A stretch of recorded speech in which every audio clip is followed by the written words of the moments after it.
আসসালামু আলাইকুম, welcome back to my channel. আজ করে দেখাবো খুবই সহজভাবে আলু এবং বেগুন দিয়ে খুব মজাদার একটি তরকারি রেসিপি, যেটি গরম ভাতের সাথে বা রুটি পরোটার সাথে খেতে অনেক মজা।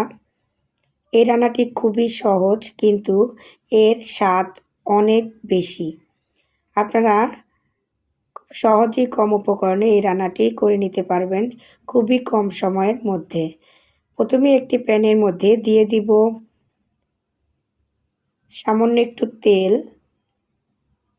দিয়ে এর মধ্যে দিয়ে দিচ্ছি 2টি পেঁয়াজ কুচি এবং 4 থেকে 5টি কাঁচামরিচ ফালি। পেঁয়াজগুলোকে ভেজে নিচ্ছি তেলের মধ্যে। আপনারা কাঁচামরিচটা যে যেমনটা ঝাল খেতে চান তেমনি দিয়ে দিবেন। আমি এই রান্নাতে সামান্য একটু মরিচের গুঁড়ো ব্যবহার করব। দিয়ে দিচ্ছি হাফ কাপ ছোট চিংড়ি মাছ দিয়ে পেঁয়াজের সাথে ভেজে নিচ্ছি। চিংড়ি মাছ যখন হালকা ভাজা ভাজা হয়ে যাবে তখন এর মধ্যে দিয়ে দিব গুঁড়া মশলা। এখানে কোনো আদা রসুন ব্যবহার করার কোনো প্রয়োজন নেই। দিয়ে দিচ্ছি হাফ চা চামচের থেকে কম হলুদের গুঁড়া, হাফ চা চামচের থেকে একটু বেশি মরিচের গুঁড়া, হাফ চা চামচ লবণ এবং মশলা কষানোর জন্য সামান্য পানি। আমি যেহেতু এখানে কাঁচামরিচ দিয়েছি তার জন্য গুঁড়া মরিচের পরিমাণটা অনেক কম দিতে হবে। বেশি দিলে অনেক ঝাল হয়ে যাবে, তারপরও আপনারা আপনাদের স্বাদ অনুযায়ী ঝালটা অ্যাডজাস্ট করে নেবেন। এখন মশলা ভালো করে কষিয়ে নিতে হবে। যখন তেলটা উপরে উঠে আসবে তখন বুঝতে হবে মশলা ভালো করে কষানো হয়ে গিয়েছে। মশলা একটু সময় নিয়ে কষাতে হবে মিডিয়াম আঁচে। এখন দিয়ে দিব বেগুন এবং আলু। বেগুনগুলোকে লম্বা লম্বা করে কেটেছি, আপনারা দেখে বুঝে নেবেন কেমন করে, বেশি মোটা বা বেশি পাতলা করে কাটিনি। আলুগুলোকে সেমভাবে কেটেছি। এখানে আমার 2টি মিডিয়াম সাইজের বেগুন এবং 2টি আলু রয়েছে। নেড়ে দিচ্ছি। নেড়ে মশলার মধ্যে 1 মিনিট এভাবে নেড়ে নিতে হবে।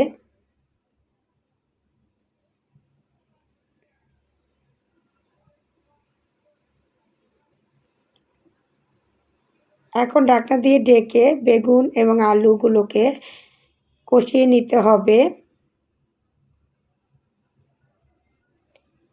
3 মিনিটের জন্য। 3 মিনিট হয়ে গিয়েছে, ঢাকনাটা তুলে নিয়েছি। নেড়ে দিচ্ছি। বেগুন এবং আলুগুলোকে যদি আপনারা এভাবে কষিয়ে নেন তাহলে এই বেগুনের তরকারিটির স্বাদ বেড়ে যাবে অনেক গুণ। কষানো হয়ে গিয়েছে। এখন দিয়ে দিব মেজারমেন্ট কাপের হাফ কাপ পানি। পানি দিয়ে নেড়ে দিচ্ছি। আমি যেহেতু এই তরকারিটা বেশি ঝোল রাখবো না তার জন্য মেজারমেন্ট কাপের হাফ কাপ পানি দিয়েছি। আপনারা চাইলে এখানে মেজারমেন্ট কাপের 1 কাপ পানি দিতে পারেন যদি ঝোল একটু বেশি চান। হালকা একটু নেড়ে দিব, বেশি কাটাকাটি করে নাড়ার দরকার নেই। ঢাকনা দিয়ে ঢেকে দিব 5 মিনিটের জন্য। 5 মিনিট হয়ে গিয়েছে, ঢাকনাটা তুলে নিচ্ছি। এই 5 মিনিটের মধ্যে আলু এবং বেগুনগুলো সুন্দরভাবে সিদ্ধ হয়ে যাবে। যেহেতু বেগুন সিদ্ধ হতে বেশি সময় লাগে না, তার জন্য বেশিক্ষণ সিদ্ধ করারও দরকার নেই। ঢাকনা দিয়ে রেখে এখন এর মধ্যে দিয়ে দিচ্ছি ধনিয়া পাতা কুচি। আপনারা যদি এই তরকারিটা ধনিয়া পাতা কুচি ব্যবহার করেন সুন্দর একটি ফ্লেভার অ্যাড হবে ধনিয়া পাতা থেকে। এখন হালকা হাতে একটু নেড়ে দিচ্ছি, যেহেতু বেগুন অল্প নাড়লেই ভেঙে যায় তার জন্য বেশি কাটাকাটি করে নাড়ার দরকার নেই। একটু নেড়ে মিশিয়ে নিচ্ছি এবং চেক করে দেখছি আলুগুলো সুন্দরভাবে সিদ্ধ হয়েছে কিনা। আলুগুলো সিদ্ধ হয়েছে এবং ঝোলটাও একেবারে টেনে গিয়েছে, অর্থাৎ মাখা মাখা হয়ে গিয়েছে। এখন চুলার আঁচ কমিয়ে দিয়ে মিডিয়াম আঁচে 2 মিনিট রেখে দিব। এতে করে তেলটা উপরে উঠে আসবে এবং তখন বুঝতে হবে রান্নাটি হয়ে গিয়েছে। এরই সাথে তৈরি হয়ে গেল খুবই সহজভাবে কম উপকরণে অনেক মজার ভাত, রুটি, পরোটার সাথে খাওয়ার মতো একটি তরকারি। আপনারা খুব কম সময়ে এই তরকারিটি বাসায় তৈরি করে নিতে পারবেন ঝটপট।